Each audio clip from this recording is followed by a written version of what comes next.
it's like December, maybe beginning of January in Pittsburgh. It's cold as shit, snow outside. He like, I'm going in that dumpster, and if I find them racks in there, I'm telling you right now, your ass is fired.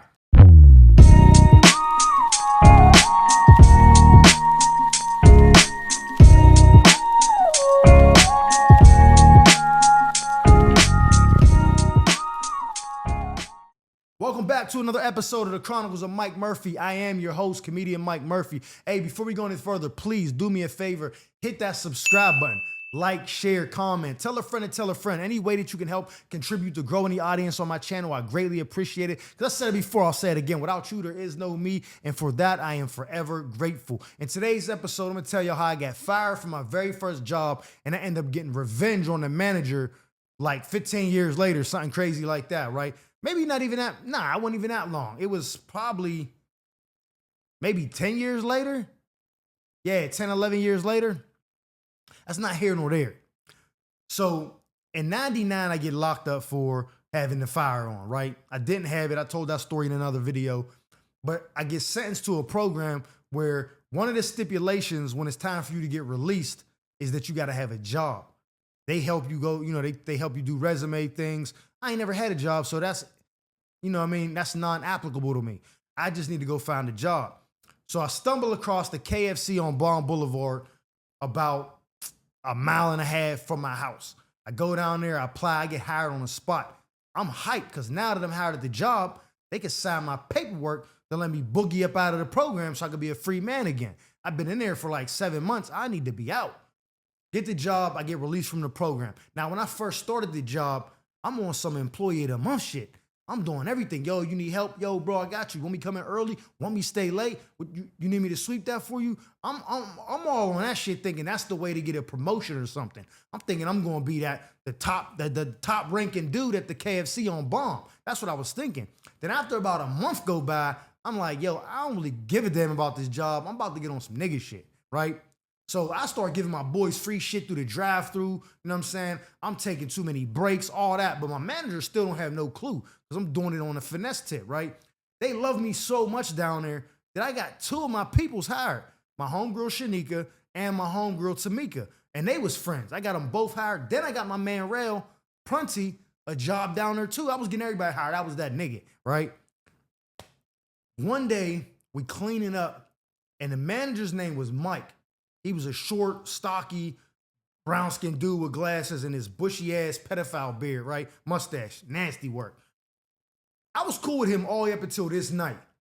So we back there, we working, we cooking, and I don't know if they still do it, but back in the day, they used to have these metal oven racks. It looked like the kind of rack that's in your oven right now, but they're smaller ones, and you will put the chicken on the, like the original recipe on the racks. And when you would pull them out the oven, all that skin and breading be stuck on all those little wire racks. So cleaning them shits was a headache. I hated it.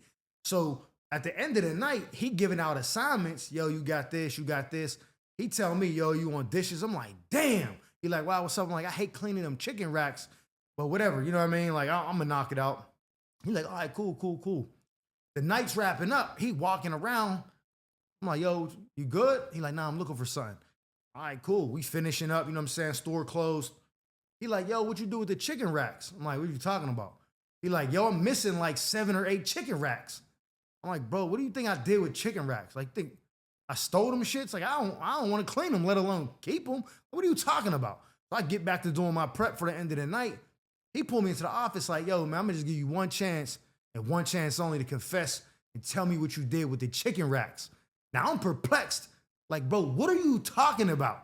I'm like, bro, I didn't do nothing to no chicken racks. Like, what are you on about, bro? Like, what are you talking about? He like, we missing them. You was just complaining about not wanting to clean them. I'm thinking you threw them away. I'm like, oh, I threw them away. He like, yeah, I'm going out in the dumpster to check right now. Now, granted, it's like December, maybe beginning of January in Pittsburgh. It's cold as shit, snow outside. He like, I'm going in that dumpster, and if I find them racks in there, I'm telling you right now, your ass is fired.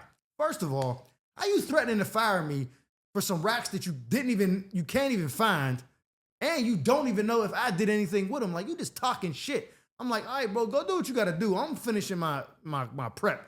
I ain't touched the racks. He out there, this goofy nigga in the dumpsters with the raccoons and shit, pulling trash bags, and I'm thinking like, Do he think that I went out there and did all that shit? Let's just say, hypothetically, I did throw the racks away. You know what I'm doing? Lifting the lid and throwing them in there. I'm not climbing in there, putting them under bags. I'm not doing no shit like that. So the fact that he think I put that much effort into it lets me know he's a lunatic. He in there, he come out, snow all over him, hands dirty. He's like, I'm gonna prove you did it. I'm like, bro, I didn't throw away no racks. Finish cleaning the rest of the night. We leave, work or whatever. I come in the next day, he making his schedule. He scheduled me for 1 hour a day for 5 days a week. I'm like, hey, yo, bro. Matter of fact, it might have been like a total of 8 hours, but basically like each day was like 1 hour and I think like 2 hours on the weekend. It was something like making me walk 1.5 miles in the wintertime and 1.5 miles home for 1 hour of work. Because he couldn't fire me because he couldn't prove that I threw the racks away or anything. So he was doing that. That's called passive aggressive. Hoe ass niggas do shit like that, right? Like just be a man and fire me and stand on it. Let me get this unemployment or whatever. Or just put me back on the schedule. So he's doing that. Eventually I get fed up. I quit. My boy Ralph, come to find out, that dude Mike is talking one day after I already quit the job. And he's like, man, I was giving dude a hard time. The racks wasn't even missing. They wasn't misplaced or nothing. I was just counting them wrong. They're like, well, what you mean you was counting wrong? He's like, nah, all the racks is accounted for.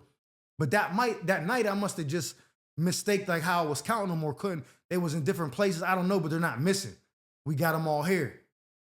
And so he feeling bad, but instead of him hitting me back up like, yo, man, like I'm gonna give you your job back. Like I made a mistake. He don't do that. I quit whatever, I go find another job.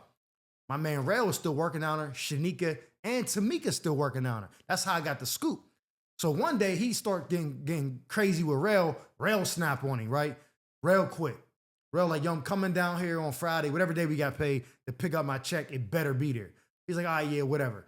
So on the last day, Rail like, yo, walk down there with me just in case dude be on some bullshit. We could jump him. I'm like, bet. Me and Rail walk down to the KFC to pick up the check. He trying to tell Rail, oh yeah, we already mailed it. We like, nah, go in the back and get the check. I know you ain't mailed it because the check just came today. Like, stop playing around. We threatening him. He like, yeah, whatever. We about to hop the gate because you can't get behind the counter at the KFC. Got the little pin code on the door. So we couldn't just walk around. We about to hop the gate and trash cuz. All of a sudden, he miraculously found Rail's check. We talking crazy to him, right? Now, I'm really livid because I like that job. And now I'm broke again because I'm not working. So I'm like, I really want to steal, son. Boom, we dip. That's the end of it. Fast forward, I get another job. I end up quitting that job. Then I get in the streets on some hustling shit. Then I get locked up. Change my life around, go to the military. Fast forward. I'm home from the military, and this had to be, that was 2001. This had to be around 2009, maybe 2010, because I lost my hair, went bald in 2011. It was before that. So it was right before that. My barbershop is in a suburb of Pittsburgh called Wilkinsburg. My man Chris Styles, that's my barber. Get me right, best in the city. Argue with your mama if you think otherwise. But I always go to Chris, you know what I'm saying? I got an appointment. The one day I pull up, it's a Friday. Chris is like, yo, I was running a little bit behind. I'm like 20 minutes behind, but I don't got nobody after you. Is that cool? I'm like, yeah, no, go ahead. I'm going to go across the street to KFC and get some food. Then I'll be back. He's like, all right, bet. Now, this KFC ain't the one I worked at. This one ain't nowhere near the other one. I walk into KFC. I ain't going to lie.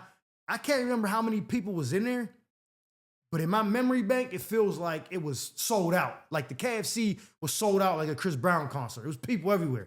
Long ass lines and shit. So I'm already in the line a little bit irritated because now I'm thinking my barber said 20 minutes behind. I don't know if I'm having enough time to get the food and eat and make it back to him. And I'm kind of hungry. So I'm like, oh, cool. Line starts picking up. I'm like, bet. As I'm getting to the front, oh, who do I see? My man Mike with the pedophile mustache. He taking orders. He got a little fro. I'm like, bro, this nigga still working at KFC? Now, I ain't knocking nobody. You got out of jail. You got to get a job for your PO, whatever. You in high school, you get a KFC job. You 60, you just want something to do to keep you know what I'm saying? So you don't just get like atrophy from just sitting around. You want to get some purpose in your life. You go get a job at the KFC. But no nigga just getting a job at KFC, just being a manager. What are you doing with your life? You know what I'm saying? So I'm already thinking of some crazy shit to say because when I get up to the front, because I'm a Gemini. I ain't letting that shit go. Get to the front of the line, place my order, boom, boom, boom, boom. He's like, oh, yeah, thanks. Anything else I can help you with? I'm like, yeah, you don't remember me? He's like, nah, shit, I would know where I know you from. I'm like, yo, I used to be the manager at KFC on Bond Boulevard. He's like, yeah, back, 10 years ago, whatever he said. I'm like, yeah, I'm Mike. He was like, yeah, my name's Mike. I'm like, nah. My name is Mike. I used to work at the KFC on Bond Boulevard. He was my manager. He was like, oh, hey, man, what's up? I was like, man, shut the fuck up, you bitch ass nigga. You fired me for no fucking reason. And he didn't fire me. I quit. And in the midst of me saying that, he worsened the situation by saying, nah, you quit. Like he slid that in there in the middle of me getting crazy on him, and I almost broke character and laughed because he was right. I'm like, you bitch ass nigga, you fucking fired me. Somebody stole some fucking chicken racks. Look at you. Nigga, I went to the war. I'm a fucking hero. You work at KFC, you bum ass nigga. You 40-some years old serving fucking chicken. I'm talking crazy to him, right? He got this look in his eyes. I'm like, and I wish you would say something. I'll hop that counter and knock you the fuck out in front of all these people. You bitch ass nigga, I lost my job because of you. Yada, I'm going off, right? I said a bunch of shit. I can't remember everything. But I remember bitch ass nigga being spoken 3 or 4 times, right? He's sitting there with I'm at work, so I can't really react the way I want. And 2, the way he talking, the training he got, he might floor me anyways. So let me just tuck the pride to the side and just, sorry, I apologize for whatever we had going on. You know what I mean? He's handling it like that. I snap. Go get my fucking food, nigga. And I wish you would do something to it. I'm watching you. They bring the food right out, hand it to me. No opportunity for a little spit in the juice or no crazy shit like that. The mashed potatoes, getting a little hawker, none of that. They give me the food right away. As I'm turning around, I see an older black lady in line, like not right behind me, but she's waiting. And I got this look on my face, like I grab my food and shit. And she says, you ought to be ashamed of yourself, young man, talking to that nice gentleman like that. I immediately went to be like, man, shut the fuck up, bitch. It was an older black lady, and I probably got jumped in there. So I was just like, hey, yo, man, mind your fucking business. Fuck you talking about? You don't know me. And niggas was like, hey, come on, young man. I'm like, man, who? Nigga, I just snapped. I went on some PTSD shit. Nigga, whoever the fuck wanted could get it. Come outside. Y'all fucking got me fucked up, nigga. Fuck that nigga behind the counter. Fuck anybody else. They like, oh, shit. I'm like, yeah, that's how I'm coming. Now, I understand now that I was completely wrong. I was a lunatic. I'm ashamed to even be telling this story, but it is funny to a certain extent. I push out the door to the KFC or whatever. I'm in the car and I'm sitting there and I don't know what this is called. I don't know if it's because I'm a Gemini. I don't know if maybe I need some medicine. I don't know. But I sit in the car, I turn the car on, and just like that, the light switches in my head and I calm down and I'm like, oh yeah, I was out of pocket. I shouldn't have done that shit. I felt instant remorse. Part of me wanted to go into the restaurant and apologize at minimum to the lady and to the people out there. Like, if I'm gonna say sorry to anybody, I have at least to apologize to them. That was uncalled for. And then maybe I should apologize to dude too. Like, yo, man, you know what? I'm bugging, bro. That was uncalled for. I apologize. I'm like, the mature me is saying that's what I should do. But I wasn't all that mature yet, and I had never been to therapy, not once. So I sat in the car, and as I decided I'm gonna get out and apologize, I closed the door and was like, man, fuck all them people, ate my food, and then went back across the street to the barber shop.